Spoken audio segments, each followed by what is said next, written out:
Today we are going to talk about winter squash and what we're going to grow in our garden this year, some of the reasons why I chose the varieties I did, and then we'll move out to the greenhouse and plant them up. First up, we have a butternut variety called the Waltham butternut. It is a um, oblong squash that has a really light tan skin. It's a thinner skin. It's perfect for roasting. It's bright orange flesh. It's very, very sweet for a winter squash. It has really long vines, but several squash per vine, and so it makes it really convenient in the garden. You'll get 4 to 5 ish per vine of fruit. That's 3 to 5 ish pounds. Great storage, great storage squash. We're gonna try this variety this year. I really like butternut squash in general, so I'm excited to try a new variety. Next up we're going to grow is the Cinderella pumpkin from one of my favorite seed companies, Territorial. It is an heirloom variety, so if you want to try saving seeds, this is a great option. It grows short, squatty fruit that's really big and round. They can range anywhere from, of course, smaller because anything that grows, but it can get up to about 15 inches in diameter. So it can be a really large squash. It's a good storage one. It has great flavor. I love pies and different things. Cinderella pumpkins, and after we're done with the decorating and putting up anything that doesn't make it through storage for the winter, we'll then go out to the chickens and Moira the cow, and they love pumpkins. Another really great storage winter squash is a sweet meat hubbard. They are a really gray slate blue color. They have a really thick stem. They have really rich sweet flesh. Amazing storage length on these. They will keep well into early spring. They are a little bit bigger. They can grow 10 to 15 pounds or so. Another perfect baker. You can do your pies. You can do your pumpkin butter. You can can any of the winter squash as long as you do pressure canning and cut them into cubes. So this is a perfect variety for that. One of my favorite breakfasts is a winter squash that you blend up and then you put some blueberries and some coconut milk in. It's almost like a cream of wheat because it's hearty, lots of fiber, lots of nutrients. And since I can't eat much grain, it's one of my favorite winter breakfasts. One of my favorite roasting squash for winter is the delicata. It has a very thin skin. It's this one right here. Perfect to just chop up, seed, and roast in the oven with a little salt and a little olive oil. It's phenomenal. The skin is so thin and barely has any taste at all, so you don't have to worry about peeling it. It's pretty to look at with all the variegated coloring on it. And this particular variety, the bush delicata, grows more like a summer squash where it's going to be more compact and less vines trailing all over the garden. And so it's really good if you are short on space. It doesn't last as long as storage, but you can still get several weeks with them in a cool, dark place. And the last 2 pumpkins I'm gonna grow are for the kids for Halloween and just for fun. We are gonna try a Big Max pumpkin. Supposedly they can get up to 100 pounds. We'll see. I've never grown this variety from this seed company before, but you never know. So we're just gonna try it out and see how it does. So that will be a really fun novelty variety. And then another novelty variety I'm going to grow is the Magic Lantern. It is a hybrid, which I typically don't do too much of because I want to try and save my own seeds. However, we do have a lot of moisture, which means we have some issues with powdery mildew about halfway through the season. And this says then it is more resistant to the powdery mildew than some of the other varieties. It's your classic carving pumpkin. Bright orange, a little ridgy, size of a basketball, a little bigger, a little smaller. And so I'm really hopeful that these will make some really fun pumpkins this year for carving. Now, let's move on out to the greenhouse and we can get these potted up. Hi, we moved out to the greenhouse now that we've talked about what we're going to grow this year. And I just kind of want to show you my setup. It's pretty straightforward, very simple. Because I do start my squash early, I will start them in a seed tray with a mix of compost and seed starter. Because I'm going to start them in a seed tray, we're just going to do one seed per. They're a very large seed. However, I am going to transplant them up into a bigger pot and then let them stay in the greenhouse for a while longer, even after my last frost date, just because I want to give them the best chance at starting a good life as I possibly can. So first things up, it's your very basic, I got this anywhere, seed tray. It is a little bit deeper than your standard, just to give them a little extra. I think this is a Jiffy. I can't quite remember. I've had it for several years. I try not to use plastic, however, if I can use them over and over and over again. And that's what's available. That's what we're gonna use. Then for our soil, what I personally use, especially for the things that are going to be in the greenhouse for quite a while, I love the light fluffiness of a seed starter, but it's just not enough nutrition to really give the plants a healthy boost when they're going to be in them for several weeks. So what I personally do is I compost all of my chicken manure, my steer manure, the straw from bedding, and I'm a florist, so we have a lot of compost just from stems, leaves, and things like that from the business. However, you are more than able to go and pick out a compost that'll meet your needs at any of your local nurseries, big box stores, home improvement stores. Locally, we have a Home Depot, Lowe's, Tony's Nursery. It's too many to list. We have lots and lots. So you've got a lot of options. If all else fails, Amazon it up and they will deliver it to your door, which can be helpful if the weight of a bag is an issue.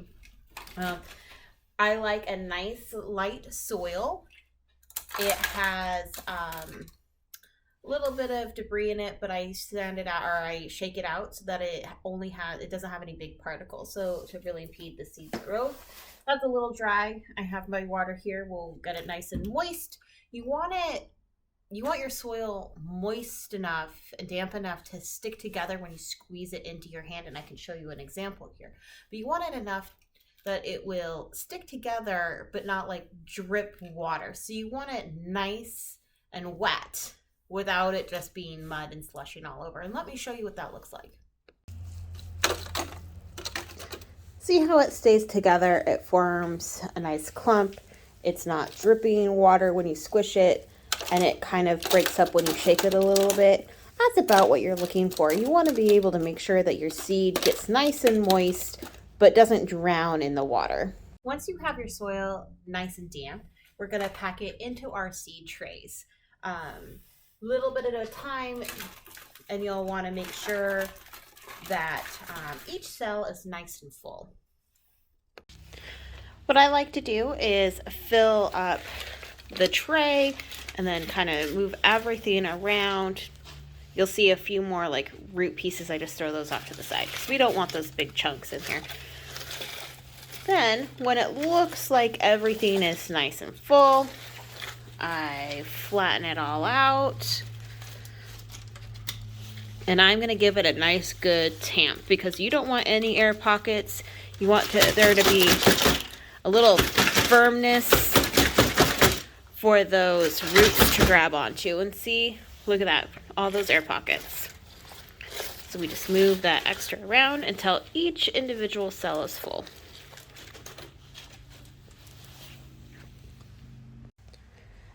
And that's what it looks like when everybody's nice, full, firm, and ready for seeds.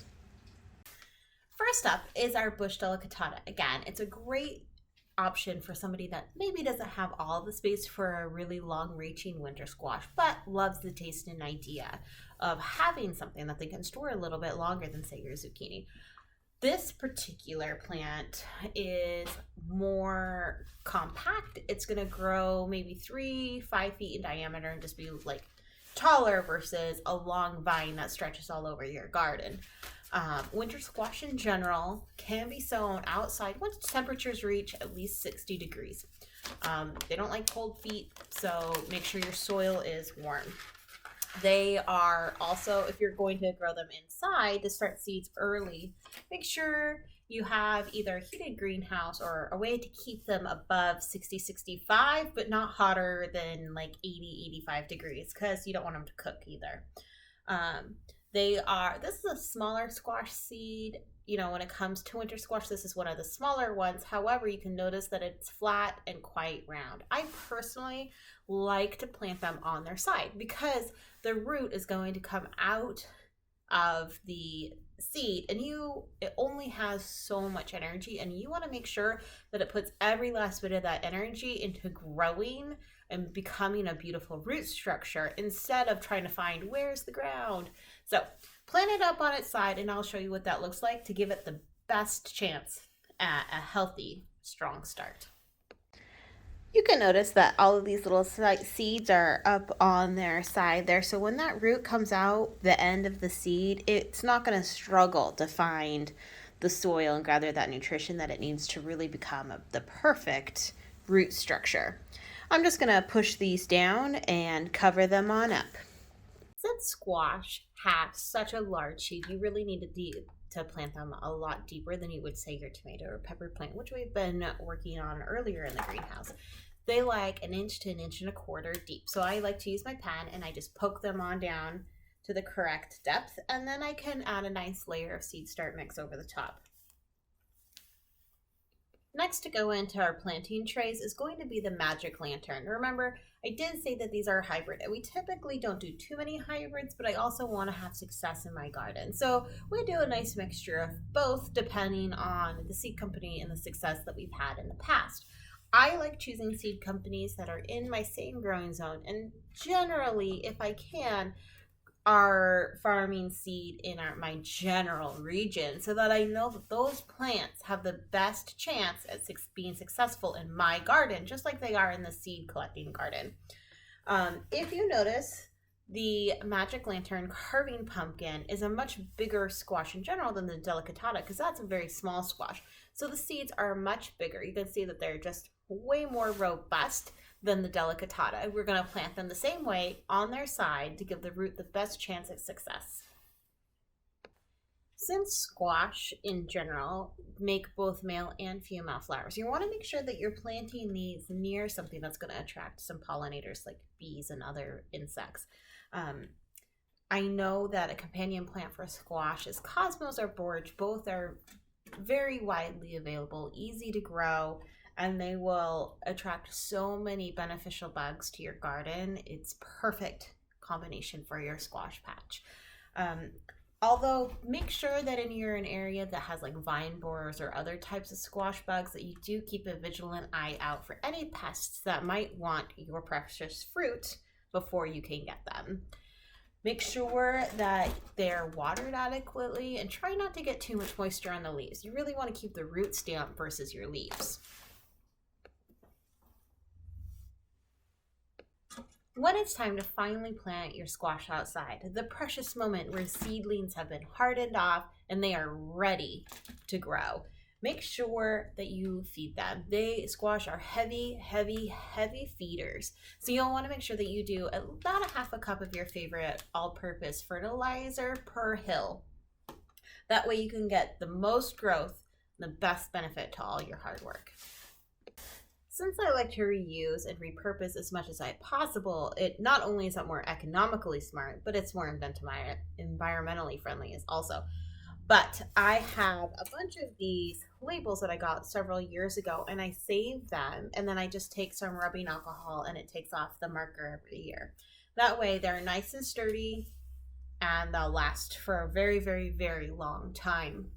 I personally like to put my variety with the date that I have planted it so that I can keep track of how long they've been in the containers. And then in a couple of weeks after they've germinated and get their first set of real leaves, not just the thick seed leaves, I can pot them up into a larger container size for the most nutrition I can possibly get. Since I grow in an unheated glass lean-to greenhouse, I'm going to make sure I put these on a heat mat. It's not going to overheat them. However, it will keep them above the 65 range needed for germination. I'll put a humidity dome on top of the thing to really keep the seedlings moist until germination. But as soon as they're germinated and I can see that they're doing really well, I'm going to take that humidity dome off. I don't want to cause issues with mold or any other bacteria overgrowth that might cause damage to my seedlings. One year I was not that savvy and I lost just about everything because of a fungal infection that just took everything off right at the soil line. So I learned my lesson. They were too damp. I lost everything, had to replant, and never again.